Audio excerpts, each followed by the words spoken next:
What is good, YouTube? Shaun checking back in with another video. The 2024 Prague Pro was definitely a show for the history books. Martin Fitzwater walks away with the first place win as well as the 2025 Olympia qualification. In second place, we had none other than Chris Bumstead. After the show, Chris did officially announce that this will be his final show. In third place, we had Shaun Clarida.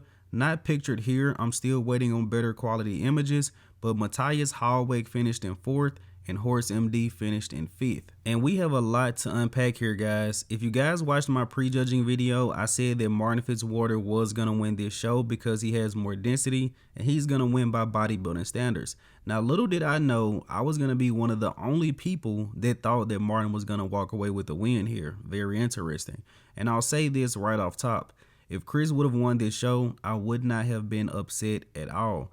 But this is a bodybuilding show at the end of the day. The reason that Chris did not win is pretty simple. He doesn't have the density of a guy like Martin Fitzwater.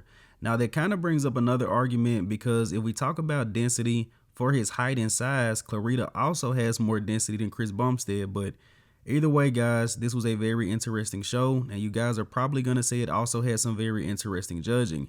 Welcome Chris Bumstead to men's open bodybuilding judging. But honestly, guys, I could have saw this show going either way. I had Martin winning because, again, he has more density, he has more thickness, and this is a men's open bodybuilding show. But let me know in the comment section below, what do you guys think? Do you 100% agree with the placings? Should Chris Bumstead have won here? Should Shaun Clarida have been second? Let me know down below. And I want to mention that I had Martin winning after prejudging, but I talked to a couple of people before finals, and I was like, you know what? Chris is close. He's a superstar. The judge may give him the nod.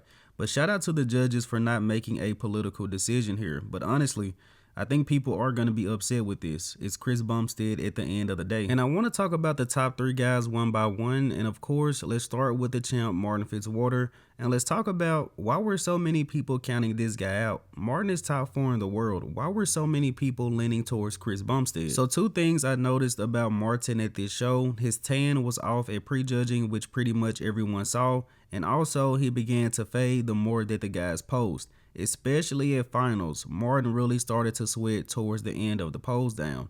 The only thing that Chris really had over Martin is better structure and a better midsection. Outside of structure and midsection, I think Martin pretty much wins everywhere else. I mean, the arms could be debatable, but again, at the end of the day, I think that Martin walks home with the win because he was the best open class bodybuilder on stage.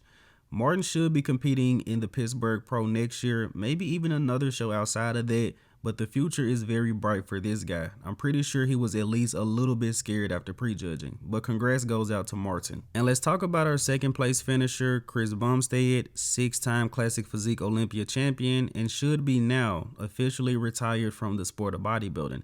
And Chris definitely shook things up at the Prague Pro.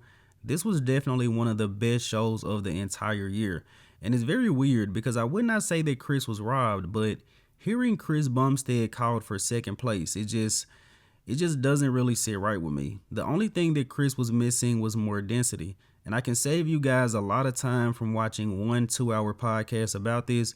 We're pretty much all in agreement that outside of Samson Dowda, Chris Bumstead can probably beat everyone else in men's open bodybuilding if he truly takes some time off, maybe an off season or two to grow. And I think we all pretty much agree across the board. But I highly doubt that Chris is going to continue to compete in open. And again, on stage after placing second, he said that this would be his last show. But this was one hell of a run. And Chris Bumstead leaves us with this. Just know, if he truly wanted to, this guy could have potentially been Mr. Olympia. And I think that's a true statement. Now let's talk about our third place finisher, Shaun Clarida. And we don't even have to look at the on-stage video footage.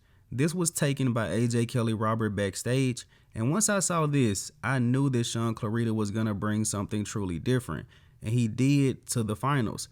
I mean, you could possibly argue that this was the best Shaun Clarida we ever saw at the finals, but miles better than what we saw at the Mr. Olympia.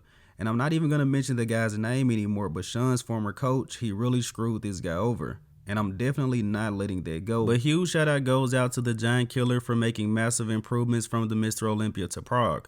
But that's going to wrap up this video, guys. I'm pretty sure in the coming days we will talk about 4th place, 5th place Horse MD, and also talk about what happened with Andrea Presti. But just to recap, Martin Fitzwater did walk away with the win in the 2025 Olympia qualification. Classic physique legend, 6-time Olympia champion Chris Bumstead finishes in 2nd and should be officially retired, and the giant killer Shaun Clarida in 3rd place. Again, we will talk about some other guys from this show in the coming days. I hope you guys did indeed enjoy this video, and if you have not done so already, be sure to like the video and subscribe to the channel.